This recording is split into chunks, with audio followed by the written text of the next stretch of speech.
Hey, hey, hey, goodness to you. This is Sporty King. And I say goodness because I don't know whether you're watching morning, afternoon, or evening. But isn't it great to have good in front of your salutation? So look, I'm on early if you're coming on live while I'm here. And I always get on at least 5 minutes early. I try to get on 5 minutes earlier than the broadcast time starts. And I like to explain that to people in case they ever think about doing a podcast or for when they're presenting. If you say that you're coming on at 1, don't wait to come on at 1, because someone's going to say, oh, yeah, I'm going to listen to them at 1. No. Come on a little earlier because at 1, something may be going on in their life that they ain't got, oh, my God, I forgot. But I give you that 5 minutes. Oh, that's right. Sporty's coming on. And now you can close out what you're doing or put it in place and then get ready to come on and enjoy it in live. If you're watching the videotape, that doesn't apply to you, but the advice still does. Because the key is, especially one of the things we learned from the pandemic is, it's not about deciding I'm trapped in the house. It's about figuring out how I'll make the best advantage of what my situation is. We had to learn how to present from our seats. And so as a presenter, you don't get to complain about that. You get to get better about that and explain how well you do it. So I see I've got 2 people. This is also my day where I like to be interactive. So if you want to put your name in the thread, say hello, tell me where you're coming from, because I broadcast on Facebook, LinkedIn, and YouTube live. So that way I can also click on your name and let the shout out go to everybody. Hey, Rogercarole in the house. Welcome, coming in from Facebook. And so thank you. Yeah, and see, that's the thing that we do is we've got a nice little tight-knit group where we enjoy the message and it feeds into the message. I'm delivering it, but it feeds from everybody, and you'll see as we get along with that if you're not familiar with how we do things here. But we've got less than 3 minutes to go for today's broadcast. And so that's why, Rogercarole is somebody, gosh, we've been friends since my days back in Chicago. I've been in Charlotte for 12 years. And I was in Chicago for 23. So I know Rogercarole from way back there, over 20 years in Chicago. And now she has moved to Charlotte. So we're neighbors again.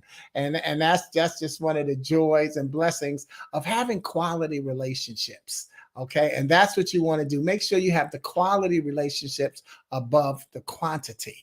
And then here comes Kevin McMillan coming in. What's going on, Kevin? From LinkedIn. See, and that's what I'm saying. Now everybody can see the different mediums that people are coming across. And speaking of Chicago, because Kevin, that's where we met, or was that with the was it the Leaders of Tomorrow? Cut the Brain.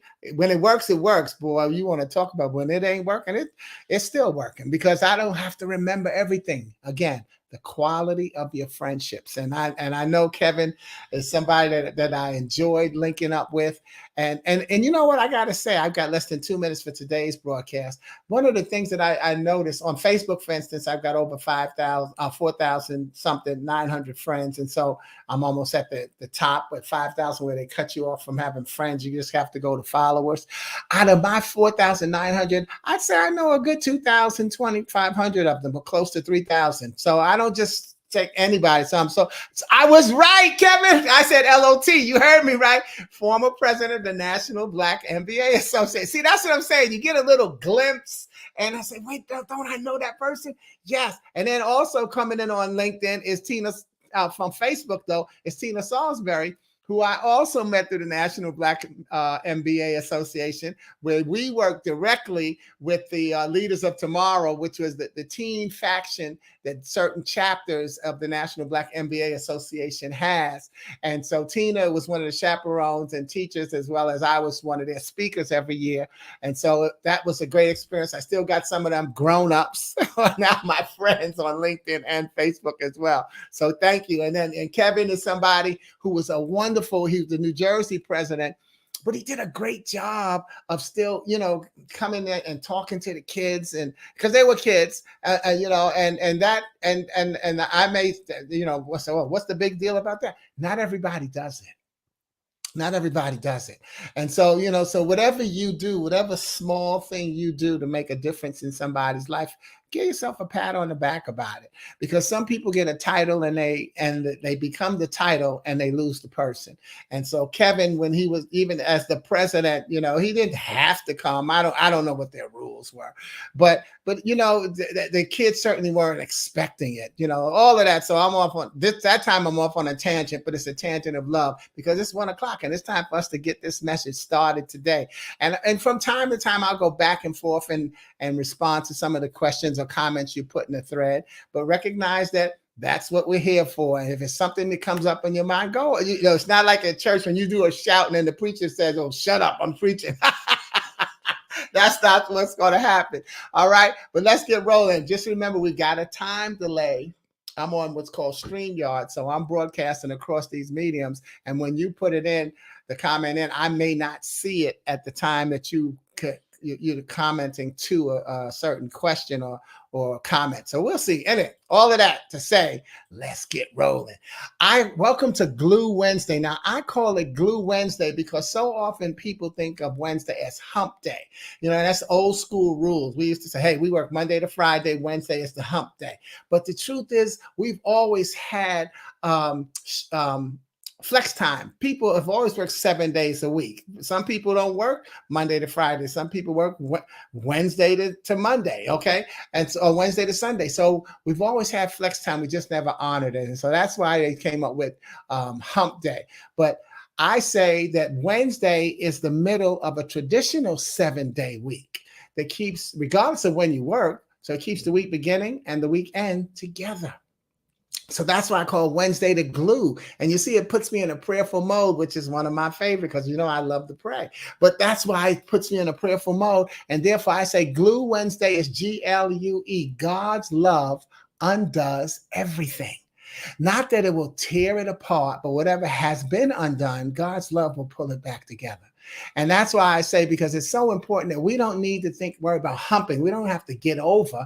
What we need to do is have tips and conversations that help us keep it together, because that's what it's all about. So what I decided to do when I started doing this broadcast in 2017, then when the pandemic hit, I upped it from just making it Glue Wednesday to I had Glue Monday and Friday as well. So I was broadcasting 3 times a week in the Glue section. And therefore I was running out of topics. What am I going to talk about? Okay. And so, and I could have come up with some, but I decided to be more inclusive. And this is what I'm saying about how we have to learn. And I learned to present from sitting down, and I decided to make you more of a part of it. And so that's when I created what I call the GAS series, and that's the Glue Alphabet series. What we would do is every week I would feature a certain letter of the alphabet, starting from A to Z. And what I do is ask people to put in the thread a word that begins with the letter of the next message. So therefore we were going through the alphabet, and I would weave their word into the next message. So I don't want you to do it yet unless you have to leave. If you have to leave, the next letter is going to be O, and you can put your name, your thing. And if you're on a video, you could put it in there as well. But that's what we do, is every week the co-authors put in their words beginning with their letter, and I weave it into the next message. So my co-authors this week are Victor Morris, who gave me, we're featuring the letter N. So Victor Morris, who gave me nice. Daphne Francis gave me narcissist. Rogercarole Rogers, noticeable. Jose Valencia, negativity. And our first timers, Cecilia Mowatt gave me no novel. Stephanie Sharpe gave me newness, and D'Anthony Harris gave me neat. And so, well, I thought of something right in the middle of saying that, and I forgot what it was. I'm not going to worry about saying this is what that person says. So what will happen is when I use the word, when I weave it in, ticking across the bottom, you'll see the word again and the author.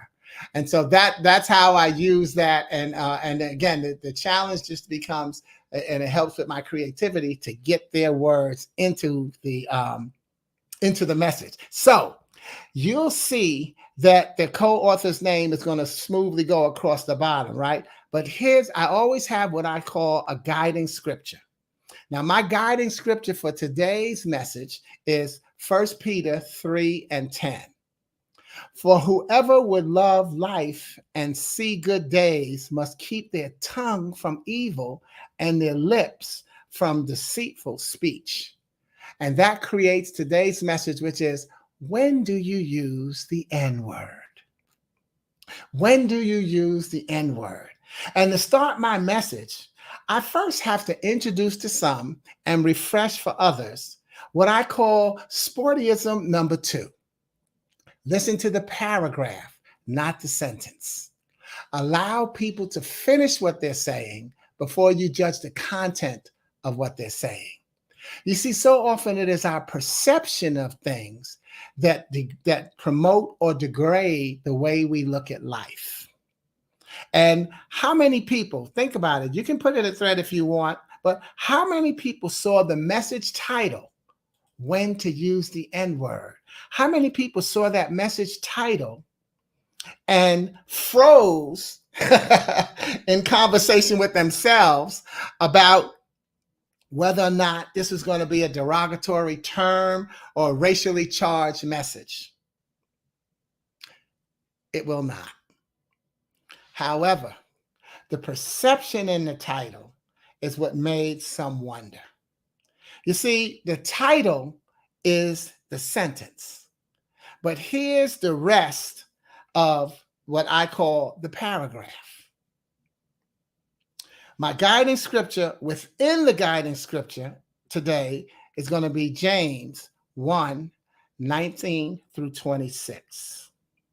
And what I'm going to do is read it verse by verse and then apply one of my co-authors' N words to the scripture. And I'm going to do that beginning with James 1:19, which says, "My dear brothers and sisters, take note of this. Everyone should be quick to listen, slow to speak, and slow to become angry, because human anger does not produce the righteousness that God desires." I'm going to take a breath right there and see what my comment. Oh, okay. Barry Mixon is coming in from Facebook. So I know you. So when I saw it, yeah, he knew there had to be something more to the title than that. Let's see what he finished saying. When I saw it, I knew the title. I knew you would make it magical. Thank you. Yeah, and that's what we get a chance to do with our words, y'all, and our lives. We get to make them magical by being who we are. And then, so there's a couple of points in there with what Barry just said. He said, I know you. So therefore, since I know how you do things, therefore, I have an expectation of what you're going to do. And we have to recognize people have expectations of us. So where do they get them from? How we present ourselves. That perception thing that I'm talking about. People perceive you the way you deliver who you are. But also, it reminds us that it's so important to not get knocked off our square by the words somebody else uses. So thank you, Barry. You knew that. And that's the other thing I was going to say. In your title, I recommend this. When you have a title of a speech, don't give away the speech in the title. Give us a title, because your speaking starts when people know that you're going to speak. So when they see your title, make them say, oh, wonder what that's about. Or, oh, that's about this. Now, when they listen, you get to control that. And that's the beauty of being the speaker or the presenter. We call it in the National Speakers Association. It's called the power of the platform. And that was what you have to do, is you have to control your audience's emotions. That's what makes an audience love you. And that's what makes the audience love themselves, because they get to say, I'm having a good time. And that could be something that can make them let go of some of the stress, the negative stress that they're having in that day. There's so many different things that could happen from it. So many different wonderful byproducts. But I always recommend, and you'll see it in book titles too. People try to make their book title something that's intriguing. Say, oh, I wonder what that's about. Versus instance, oh, that book is about that. All right. So anyway, another hello from Vic. Hey fam, time to shine. That's right, because we always have to shine. And what did Barry say? I work with gemstones. And so he's going to tell us a little bit more about with his gemstones, and he does so. He's a gemologist, and you have to do what? You have to create gemstones. gemstones. See, so you have to create your magic, and that's creating that gemstone that is you. See, you can take anything and be creative with it, okay? So let me get rolling back to this message, all right? So again, James 1 and 19 through 20. My dear brothers and sisters, take note of this. Everyone should be quick to listen, slow to speak, and slow to become angry, because human anger does not produce the righteousness that God desires. Of course, that first takes into the armor of sportyism number 2. Listen to the paragraph, not the sentence. Allow people to finish what they're saying before you judge the content of what they're saying. Yet it also reminds us to be nice to one another. And though not your friendly neighborhood Bible scholar, I noticed there's a term in that scripture that says human anger must be, oh, it doesn't say it, but I'm saying it. Human anger must be separated from God's anger. See, that's what it is. It says, the scripture says human anger does not produce the righteousness that God desires. So therefore, I think it is saying that you have to separate human anger from God's anger. See, God's anger does produce the righteousness. If you change that in that sentence, human anger does not produce the righteousness. God's anger does produce the righteousness. And according to Christianity, according to Christianity.com, righteousness is an attribute that belongs to God, the lawgiver, and is manifested in his laws. No man can be justified by his own works apart from God's ordinance. Therefore, righteousness is a wonderful gift from God to humanity through his love. It is the God-given quality imputed to man upon believing in the Son of God. Meanwhile, human anger usually attacks to destroy love. So listen to the paragraph and be nicer to one another by therefore using James 1 and 21, which says, therefore, get rid of all moral filth and the evil that is so prevalent, and humbly accept the word planted in you, which can save you. Humbly accept the word planted in you, which can save you. See, our Christian term for the aforementioned believing in the Son of God and being saved is affirming the newness of your relationship with God. My ministry brother, Shonga Wilson, down in Jacksonville, Florida, he shared with us that his grandmother told him that when reading the Bible, that he should read it out loud so that you can hear what you're saying, which effectively gets the word planted in you. It plants the word into your spirit. And so I tried doing it, and I love it, because as I read the scripture, I'm hearing what I'm saying and what the scripture is saying and how I'm getting it imputed into me, but also what I'm committing to. So that's how you get the word planted into you. And think about how we teach children how to read. What do we start out telling them? Read aloud so that you can hear what you're saying. See, if we read to ourselves, especially now that we're adults, we don't read word for word. In fact, they got speed reading classes, and I took one once, and it taught you how to not read full things. Read the first sentence, the last sentence, and get a feel, and then you can just have a conversation as you go down the page. A wonderful thing. But every now and then, I suggest to you, stop and read aloud. And I'm not just talking about the Bible. Whatever you're reading, read aloud.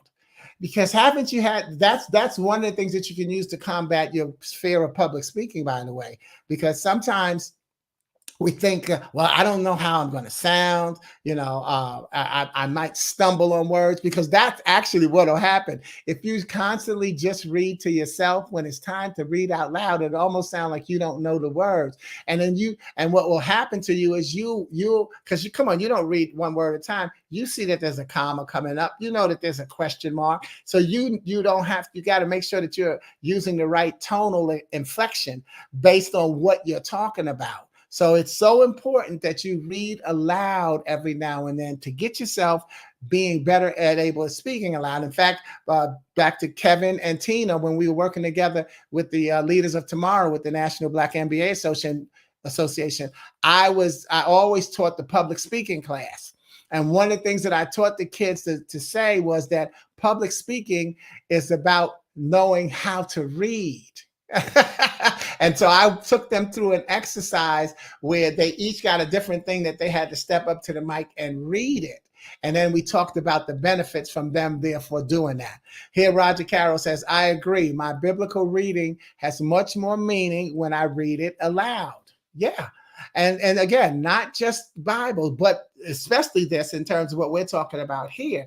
Because as we look for things to calm our spirit, to soothe us, to deal with the stress, to deal with what's going on, the Bible is where a lot of people go to. But wherever you go to, whatever you read it aloud and hear your commitment. And as Rogercarole says, you'll understand it better. Because I know that, I got to tell you, one of my practices at reading the Bible, super guilty of, when it gets to those names, I don't even try to pronounce those names. When I was reading to myself, I'd say, and so begat so-and-so begat so-and-so. And that's what I say. But now when I read it aloud, I got to fight through, and Nessa Belektu begat Fanama Sulab, and again, those are the words that make you a better speaker, because those become the tongue twisters for you. Those become words that help you focus on what the syllables are. See, everything you do, ladies and gentlemen, is, as God says, toward the good of God, toward the higher good. That's why God's anger produces righteousness, because he said, oh, you did that wrong. Here's how I need you to do it. Versus a human saying, oh, you did that wrong. Get out of my face. Excuse me, something to think about. So thank you, Rogercarole. Yeah, it's so important. Read out loud every now and then. and make sure that you get the meaning and what you're committed to. In fact, one of the things that I've always said, and this now goes back to reading the Bible. I love it. See, you can't make this stuff up. But Rogercarole talking about getting better understanding by reading out loud. One of the things that I've always said is that you become more of a support of your pastor when you are affirming their message through your reading of the word. See, it's not enough to just go and let the pastor tell you what's in the Bible and what he or she thinks about it. You need to listen to their message, and as they're reading it, and they're reading the book of James 1:19 and 26, and they're saying, well, and like I'm saying right now, this is what this is saying. And you're saying, okay, yeah, I get that, right? Because when I thought about that book, I thought that chapter and verse, this is what I saw. And so now you're affirming your pastor's message, which is going to uplift him or her. So that's when you can really support their pastor. Read the Bible on your own. Even in the Bible, it says, to thine own self, get thine own understanding. And something that I'm going to say in a little while, and that is, here's a spoiler alert. I don't quote the Bible. I use the Bible. So sometimes I'll say something and I'm not quoting it. I'm just using it. So I'm going to leave that there till when I get to it, because it just happens to be a few slides away from what I'm talking about. But where was I? Yeah, so that's the best value you could bring to your pastor, because see, they need to know that their analogy worked. Your pastor needs to know that the analogy works, so that you can grow from the message, and that growth cannot be one-dimensional, as we find in James 1:22, which says, it says, do not merely listen to the word and so deceive yourselves. Do what it says. Do not merely listen to the word and so deceive yourself. Do what it says. And so, as Victor is saying here, we created a contemporary Bible at the American Bible Society, and I loved it. I worked there for 8 years. I could finally understand it better. Wow, that's great, Vic. I never knew that about you. That's wonderful. Yeah, and so, see, what you surround yourself with is what you will carry out into the public. And so imagine that while Vic was working at the American Bible Society, how much nicer he probably had to be to people because you're in a setting of calm. And so, ladies and gentlemen, yeah, you have to create your surroundings. And just like Barry said, as a gemologist, he had to create gemstones. You have to create your calm. You have to be the author of your word, of your life. And so all of these things tend to connect, but we need a different analogy. And that's, again, what I'm saying about supporting your pastors. Make sure that you know something. You don't have to read the Bible the way they do and do a super study. And even if you don't know the scripture that they just share, do what they said, and that is afterwards go home and read that scripture. Don't just read it because, while you're at church or while you're watching church. Write the scripture down, and when it's over, go back and check out that scripture. It may become something that you like and you'll keep. Okay. So yeah, well, and Vic put, yes, my friend, I'm thinking that might have been talking about how much nicer he had to be to people when he went out into the public because of his surroundings. And when Vic says, yes, my friend, let me tell you, this is my one of my childhood buddies. We grew up together in grant projects in New York City. I have to give him a shout out, okay? But that, and again, it's the quality of the friendship that we have, but it's the quality of the relationships that you have that is going to make the differences as you listen to each one of these verses that I go through, and you see how they connect to what's going on in our lives. So again, 1 James 22, do not merely listen to the word and so deceive yourself. Because see, if you just listen to it, you say, oh yeah, he or she is right. And you don't know. Do what it says. And that becomes the key, that you can live what the word is saying. Now, meanwhile, contrary. Oh, so that's why I say the growth cannot be one-dimensional. Okay. So, and contrary to popular belief, as you see, and I point this out, you see the word novel stroll across the bottom. Contrary to popular belief, a novel is not a book. While a book is written on a specific subject without a fixed count for the minimum number of words to be used, a novel is a book of a story or stories, in the case of the collection of short stories, written in not less than 40,000 words. Any book of stories short of that number of words is not a novel. And if you want the source in that, it's squibbler.io. Okay, so a novel and a book are two different things. But we tend to think, oh, a novel is a book. Nope. A book is written and it has to have a minimum of 40,000 words. Fixed minimum for while a book is written and a novel is a book of stories, and it's a collection, and is a book of not less than 40,000. Okay, so any book of stories short of so if it's less than 40,000, it's not a novel. That's what it gets you to that. Let me see, maybe somebody can put some light on that for me. Oh, okay, just a hello from Bruce, another brother from Chicago coming in from Facebook. All right, okay. So, but the reason I wanted to give you that definition of a novel is because I remember that the first time that I decided to read the Bible, in my mind, I took it on as a novel. And yeah, I just read it from cover to cover. I've read the Bible now 9 times, and I'm on my 10th reading. And every time I read it a different way and with a different reason. So the first time I read it straight through as a novel from Genesis to Revelation. The second time I think and I don't know for sure, but the second time I think I might have read it backwards from Revelation to Genesis. Then the third time I might have started with the New Testament and ended with the Old Testament. And then one time I read it where I was looking to put quotes for inspirational sayings. And then there was one time I read it where I was looking in the message where I could put one of my affirmations, like I could put faith goes with this, the focus goes with this. So every time I read the Bible, I was looking for something else. And that's the key. You have not because you ask not. You have to look for something in the Bible, and you have to look for something in your relationships with people. And one thing that I think you can look for is excellence. Not perfection, but excellence, because excellence is attainable and it's repeatable. And I think I'm going to end up saying that later in the broadcast. So that just came to my mind. It's because you have to know what you're looking for.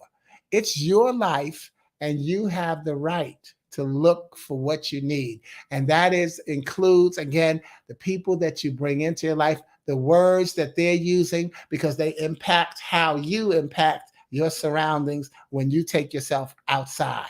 So one of the quotable things that my ministry brothers in Jacksonville always crack up when I say it, and I already gave you the spoiler alert because I had to go, because it went well with what we were saying before, and that is, because we get on it and we talk about spirituality stuff, and I will say to them, look, I don't quote the Bible, but I use the Bible. And it's hilarious because I remember the first time I heard my brother Shanga saying, and what sport he said, I don't quote the Bible, I use the Bible. And then I heard Daniel say it again, and I cracked up. I said, wow, they're listening. That's what, listen to the paragraph, not the sentence. See how it took us all the way back to the front? See, that's the thing. We go back and forth, back and forth, back and forth. Let life be a wonderful flow, a wonderful ebb and flow of back and forth in your information and your relationships. Because you do get a chance to make that difference.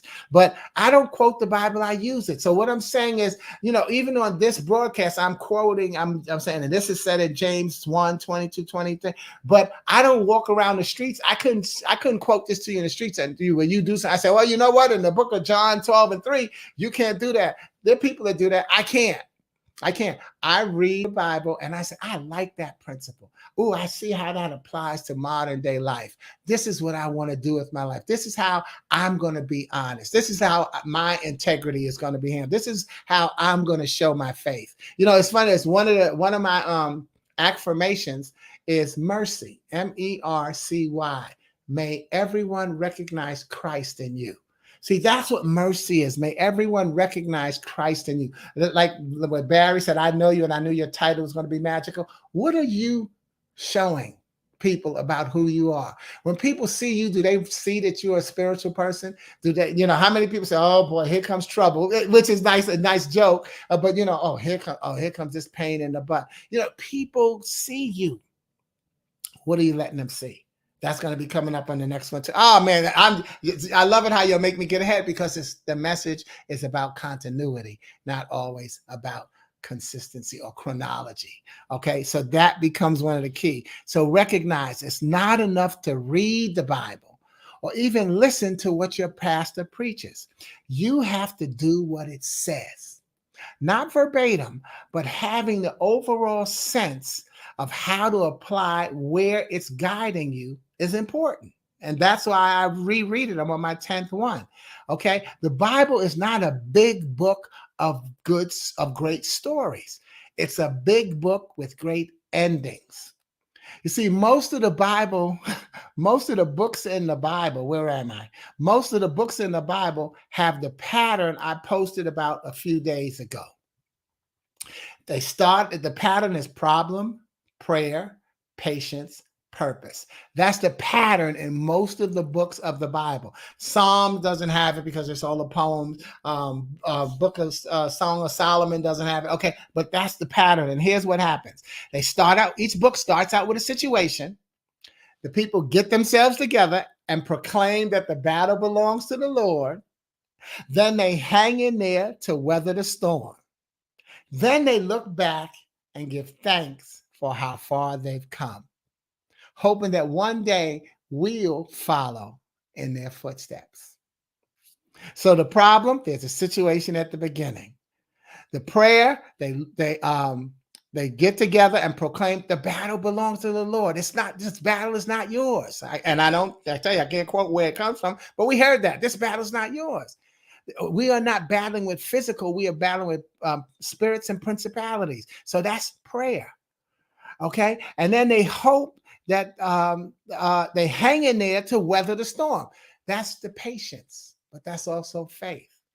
Because it's not going to, once you pray, you can't say, pray, God, give this to me at 1:00 and put it on 3rd Avenue. No, once you pray, you now have to, what I call, pray and get out of the way. You have to have patience and belief. And so that's why they step back and they hope and figure out that they're going to go through the storm. Then the final part of it, the testimony, that's the purpose. Then, and so what you have to do once you come through the storm is look back and think and see how far you've come. That's what we don't do sometimes. We don't stop and pat ourselves on the back. Give yourself credit for how far you come. And this ain't a case of, to God gets credit. Man don't get credit for anything. No, when you give yourself credit, you're giving God the glory. That's what your spirituality is supposed to be about. When people try to trap you into talking about, oh, well, you're just conceited. No. I'm convinced. I'm not conceited. I'm convinced. I'm made in the image of God. And therefore, as one of his representatives, I can do these magical things that Barry mentioned. I can have these wonderful friendships over the years for Rogercarole and Tina and Kevin and Vic from my childhood and Bruce also for all the beautiful things we did at Boys and Girls Club and having these memories, that I can do all of that. And it's because of what gifts God has given me. And so I give him that glory. Step back and check it out. And then we hope that someone will follow in our footsteps, because remember, choose your messengers carefully and recognize you're being carefully chosen as a messenger. Somebody is watching your patience and they're learning, okay, I can be patient. I see what he or she is doing. Maybe I need to handle this situation differently. That we're all working on a legacy, y'all. Everything you do is going to make a difference. And so I got a hi coming in from Facebook. What's up, Dr. T? Tawana Ross, it's good to see you. It's so ironic, that she's coming in on Facebook and she's an expert on LinkedIn. She will. There's the lady who, if you want to learn something about LinkedIn, look up Dr. Tawana Ross. So I just think that's hilarious. But see, again, there's what I'm saying. Like Barry said, I knew you and your title was going to do it. See, we have these little qualities about ourselves that people know, and they define who we are. You have control over that. That's why my title is As It Was. When do you use the N-word? You've heard us use some N-words so far. And yeah, you get a good laugh out of that, Dr. T. Yeah. Just a wonderful spirit. And you know what? She and I never hung out. We knew one another more in passing and rare conversation, but the spirit was good. The quality of your friendships and your relationships make a huge difference. So let them make that huge difference. Okay? So back to that final comment, and just recognize the Bible is not a big book of great stories. It's got great endings. All of those parables, they get the testimony at the end of the book. All right. And just as a novel idea is a new or interesting thought, realize how much more productive you'd be. How much more productive you'll be when you can release the anger and the negative stress. See, there's positive stress too, but there's also negative stress. Positive stress is when you're studying for a test or to pass a physical exam, a job interview. That's positive stress. See, so don't lump stress as stress is it. No, there's negative stress and there's positive stress. Okay, and so the key is that when when you have a grasp on your idea, now you have a chance to release that negative stress to overcome the negativity of the stress. I'm going to take one quick break and go because Bruce said truth, a great virtue. And I'm pretty sure truth. Okay. He was talking about the virtues and the gift that God has given us. Absolutely. Thank you. And what's up? Hey, what's up, Joyce fam? Coming in from Tennessee. See, and you know what? She's not on yet, but Daphne Francis, one of our family members, she said, "Oh, we need to get this out to more people." I said, "You know what, Daphne? I'm fine with it being a small quality of people where I pretty much know everything." You know how these days when you cough, they say, "Bless you." You used to. Now they say, "You got COVID?" No, get the hell away from me. No, that cough is I've been talking a lot today. So Throat is just a little dry. But thank you, Joyce. Welcome, welcome. This is her first time coming on. All right. But yeah, so recognize that you have to get rid of the negativity, all right, and live by the characteristics of righteousness. The characteristics of righteousness. Now, okay, some of you may have heard of them by another name. And you may have heard them as the 10 Commandments, and you may not be able to recite them in order. Yet, imagine if you could. But it seems like your actions have done the exact opposite of any of them. See, imagine that you could read the 10 Commandments in order and recite them perfectly, but everything you do seems like you're not doing it. So no, I am worshiping other gods. I do not. I do worship false idols. I do not honor my mother and father. So if you knew them all and you could recite them, but you saw that you were doing just the opposite, well, then that's where you'd fall into James 1:23 and 24, which says, anyone who listens to the word but does not do what it says is like someone who looks in his face in the mirror, and after looking at himself, goes away and immediately forgets what he looks like. So imagine that, okay? See, we tend to look in the mirror in an effort to see what we're presenting ourselves in, that we're presenting ourselves in our best physical appearance. See, didn't we just talk about earlier about the qualities and how Bruce talked about truth is definitely a virtue? We talked about the qualities, what people see in you. But then and I said to you, and then when I said mercy, may everyone recognize Christ in you. When they see you coming, who do they see? And so we tend to look in the mirror to make sure that we're presenting ourselves with our best physical appearance. We make sure our hair is neat, our clothes are wrinkle-free, our jewelry is in the right place. If we see something out of line, we fix it.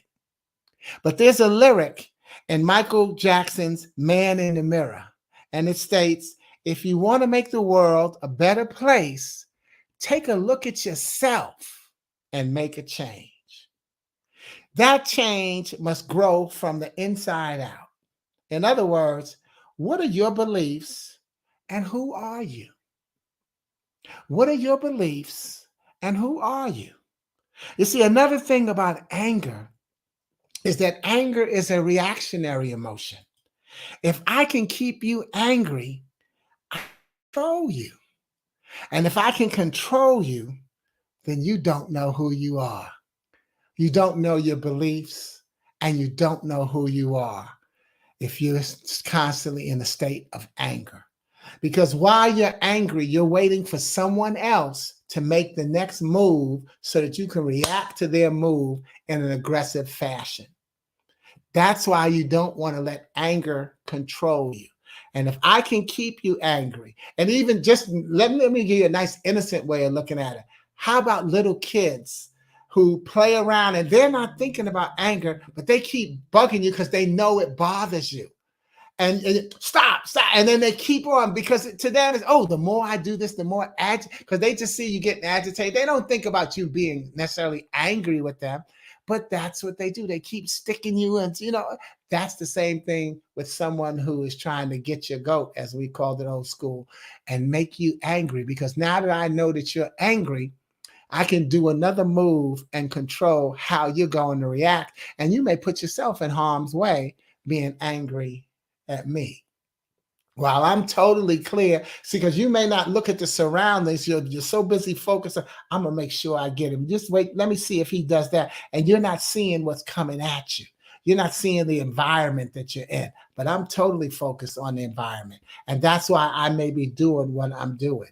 Okay, we all know about decoys.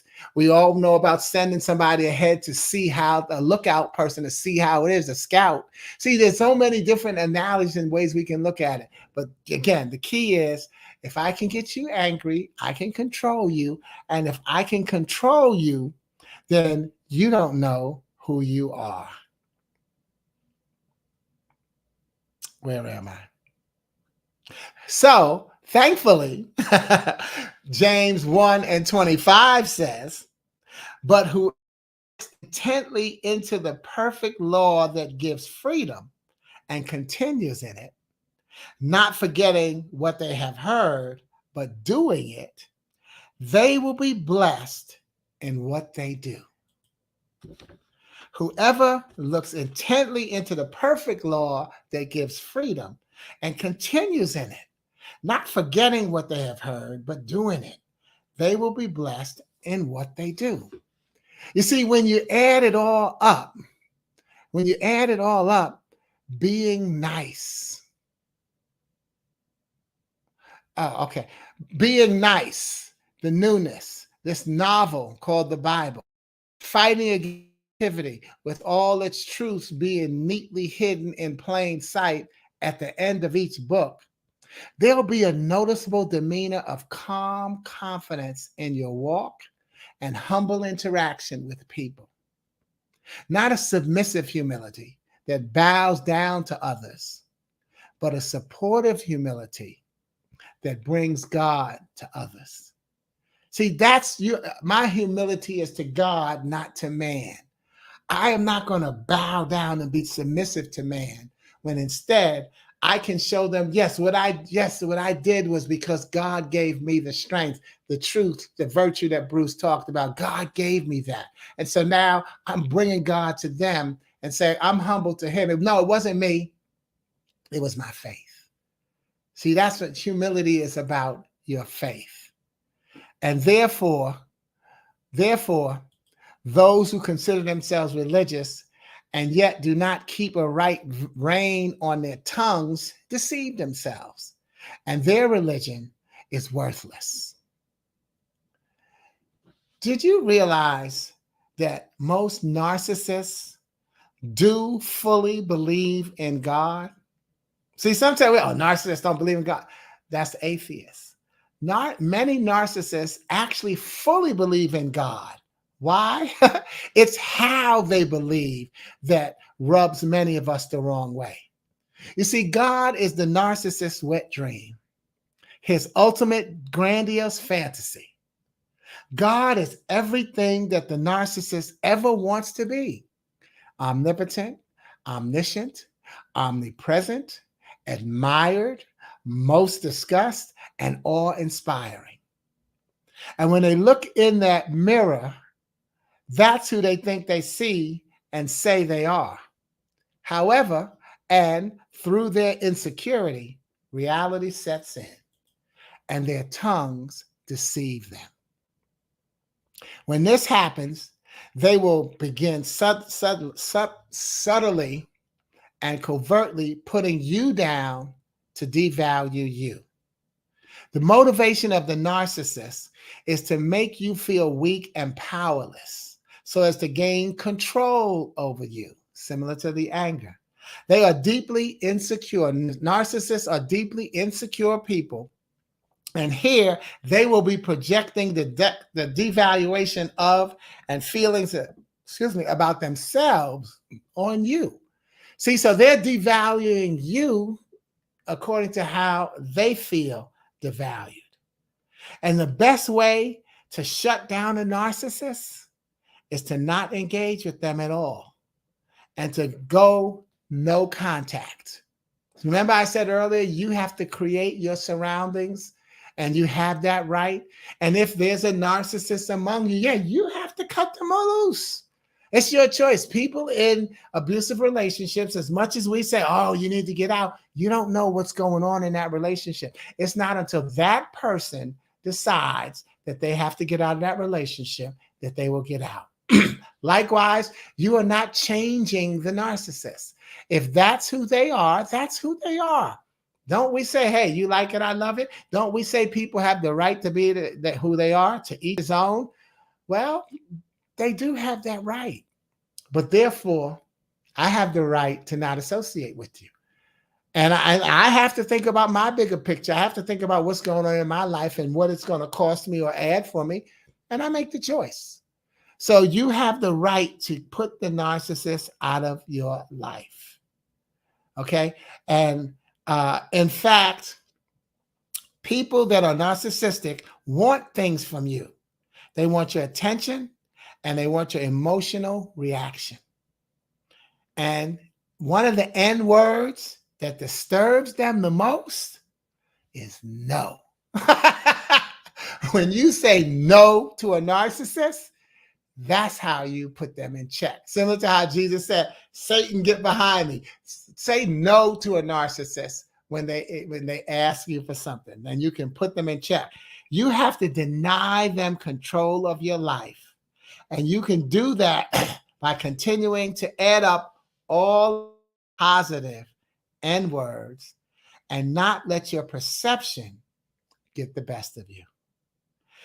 Know when to listen to the paragraph, not the sentence. Allow people to finish what they're saying before you judge the content of what they're saying. And then say, I am nice. I am new. I am novel. I am neat. I am noticeable. And I don't need to hump to get over. I need to keep it together. Look, I want to thank you and my co-authors for this message this week. And I want to encourage you that I get to feature you as a co-author in my next message, where I will feature the letter O. But what I need to tell you that my word for the letter O is already off, because my next message on Glue Wednesday will be 2 weeks from now, September 7th, as I am taking off and continue to celebrate the first week of my celebration of my new 365, which is scheduled for this Saturday. And so I will be taking off and celebrating. So still put words in the thread that begin with the letter O, and I'll weave them into the September 7th message, but there will not be a message next week on Glue Wednesday. Okay, so I just want to again thank you, remind you to have a good nest, because I don't know whether you're watching morning, afternoon, or evening, but isn't it great to have good in front of your salutation? I'm Sporty King, and I appreciate you sharing and enjoying Glue Wednesday with me and all those others who have been involved. Ciao. And let me now, this is also, I'll go through some quick comments and we got in there, Rogercarole, opulent.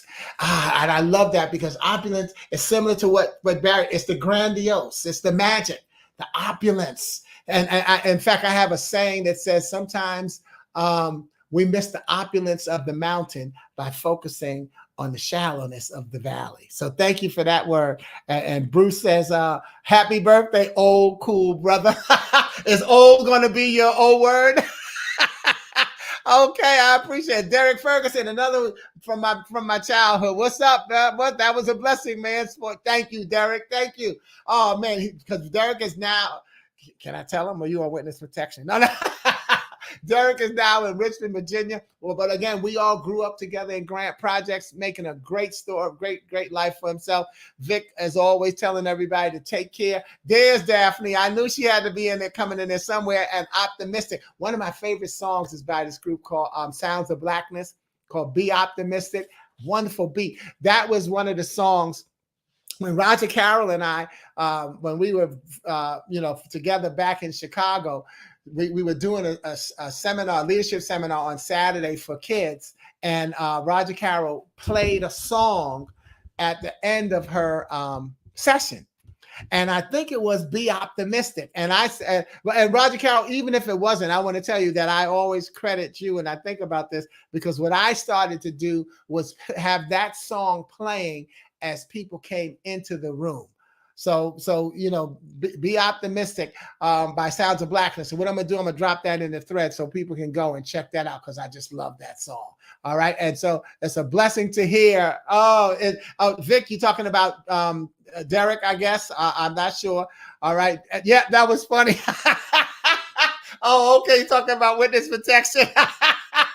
Hey, what's going on, Jennifer? Oh, her word is outlook. And thank you, Jennifer. Jennifer is one of my biggest fans on LinkedIn. I've always like, oh, Jennifer liked it. Great. Okay, so thank you, Jennifer. I never think that you're not being noticed. That's why we have to have a quality group. And Jennifer's over there on LinkedIn. All right.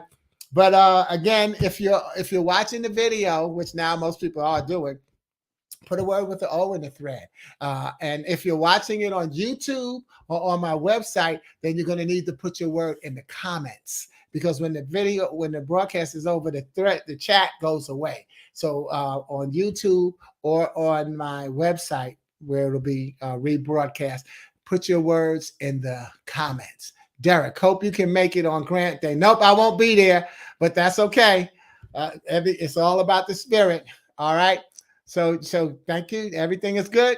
All right. I'm going to pause just another second, because a lot of times I'll click off and then people will throw an answer in there. But thank y'all. Oh, while I'm doing that, this Friday, I have my Gift Friday broadcast. It's 11 o'clock Eastern. That's where I'll read one of my original poems. It's not the interactive that it is here, but it's an 8 to 12 minute message. I'll read one of my poems, and you can use it to inspire someone else as well as yourself. And then if you'd like a copy of it, I will send that to you. Daphne, you got to rewind to get the glue. Yeah. I knew you weren't there earlier. I gave you a shout out because I said, I know she's coming on. So, so thank you for rewinding. And that's life too. Don't we have to sometimes see how it goes? We have to rewind to get the message.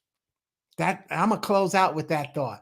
Sometimes we have to rewind to get the message, but think about what we said, those of you with us the whole time. That's listening to the paragraph, not the sentence. Rewind, get the whole message. And then remember the cycle I talked about, how they pray, and then they got the situation, then they pray, then they have patience, and then they get the testimony, the purpose, because they rewind and see, what was this all about? You can't make this stuff up, y'all. We are more in sync than we think we are. So keep in sync. Have a wonderful week. And remember, God's love undoes everything, and it's great to have good in front of your salutations. I'm Sporty King. Over and out. Ciao.